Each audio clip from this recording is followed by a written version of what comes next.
Atau RBA. RBA atau Ruang Belajar Akil adalah wadah pertama tentang poin pembelajaran belajar menjadi disiplin. Poin yang ketiga, di RBA aku belajar tentang berpikir sederhana.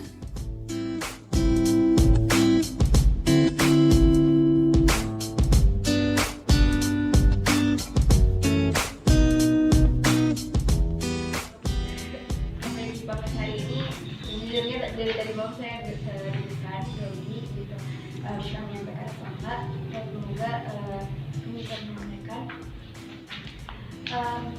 Saya mengucapkan terima kasih yang pertama kepada Allah karena sudah membimbing saya gitu, memberikan arah dan petunjuk sehingga saya bisa ketemu gitu tempat yang namanya Ruang Belajar Akil sebagai wadah belajar. Mohon maaf banyak sekali kesalahan dan kekurangan yang saya berikan selama menjadi sumber belajar. Semoga berkenan memaafkan, dan ya terima kasih atas persaudaraannya. Saya bisa merasakan memiliki kakak laki-laki, bisa merasakan memiliki adik laki-laki, memiliki kakak perempuan, adik perempuan, dan banyak hal lainnya. Terima kasih atas kesempatannya. Kurangnya dari saya dan lebihnya dari Allah. Jazakumullah khairan katsiran. Semoga Allah membalas kebaikan teman-teman di sini dengan kebaikan terbaik. Terima kasih. Wassalamualaikum warahmatullahi wabarakatuh.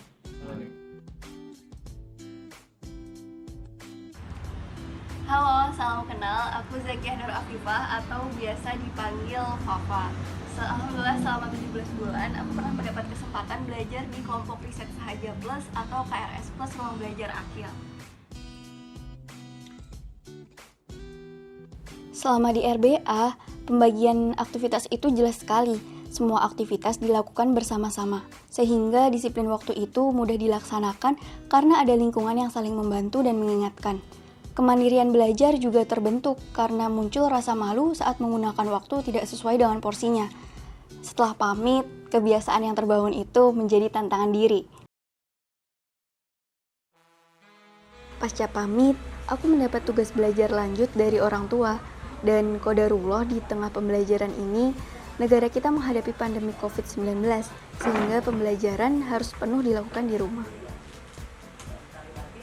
Wah, ini tantangan banget, terkhusus buat aku yang terbiasa berada dalam sistem yang terstruktur.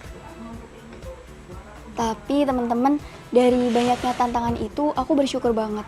Ada banyak pengetahuan yang aku dapat dari RBA dan berdampak atau bisa aku terapkan di aktivitasku sekarang. Pertama, membuat perencanaan. Ini adalah hal yang sangat biasa sekali untuk belajar RBA. Harus membuat perencanaan sebelum melakukan aktivitas. Nah, aku buat dulu nih perencanaan secara spesifik tentang tugas belajar untuk bulan Maret dan April. Aku menetapkan untuk belajar Al-Quran, meningkatkan kemampuan bahasa Inggris, membaca buku, keterampilan, dan membantu pekerjaan rumah tangga. Semuanya tentu harus dikomunikasikan dengan orang sekitar. Bagian penting dalam perencanaan, salah satunya adalah detail pembagian waktu. Hal kedua, aku menggunakan sistem pembagian waktu seperti di RBA, yaitu 4 jam pembelajaran utama dan 3 jam pembelajaran tambahan. Setiap hari aktif, 4 jam aku gunakan untuk belajar Al-Quran, 3 jam untuk belajar bahasa Inggris, sedangkan pekerjaan rumah tangga dan waktu bersama keluarga dilakukan di waktu lainnya. Kemudian membaca buku, aktivitas tambahan, dan keterampilan seperti merajut dilakukan di akhir pekan. Sebelum melaksanakan tujuan belajar tersebut, aku melakukan riset. Perilaku riset ini adalah hal ketiga yang coba aku terapkan dari RBA. Perilaku riset sering aku gunakan untuk melakukan hal-hal baru seperti membantu pekerjaan rumah dengan menjaga toko. Aktivitas ini melibatkan pengetahuan harga dan pastinya tanggung jawab terhadap konsumen. Alhasil, aku mencoba menulis dulu dan bertanya-tanya setiap letak barang, harga, atau kebiasaan konsumen. Perilaku riset ini meningkatkan ketelitian dan kemauan untuk mengetahui serta paham sebelum bertindak. Jadi jangan dibayangin berat dulu ya kalau dengar kata riset.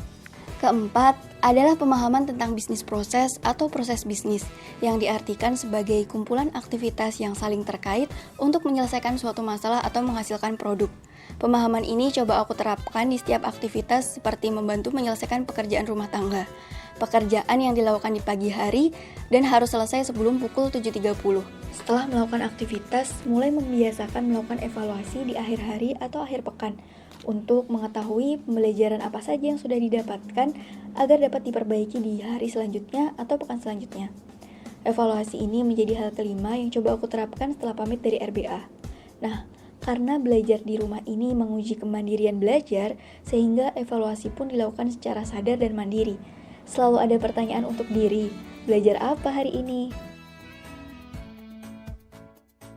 Makna belajar itu luas sekali teman-teman, tidak terbatas oleh ruang seperti tempat belajar. Kayak belajar di rumah itu ternyata nggak masalah kok, meskipun tanpa sistem atau dengan ragam aktivitas.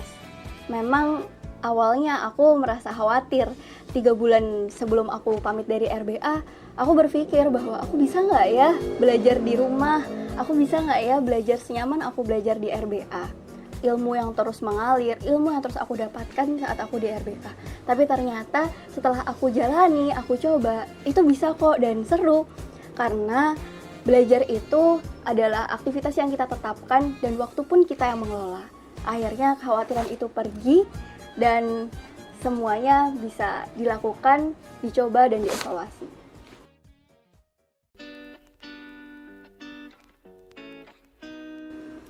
Pamit dari RBA ya.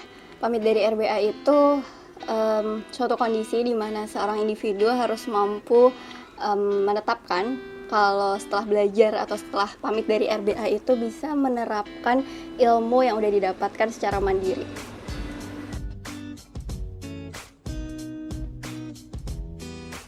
Kalau ditanya, rindu nggak sih Fa sama RBA? Wah jelas, rindu diskusi paginya, masak barengnya, makan bareng, belajar bareng tentunya. Dan yang tidak mudah didapat di tempat lain adalah kesadaran dan kemandirian belajar yang saling ditularkan antar individu pembelajar. Hai RBA, semoga kamu tetap ada dengan kesahajaan di tengah masyarakat. Terima kasih RBA, salam dari Klaten.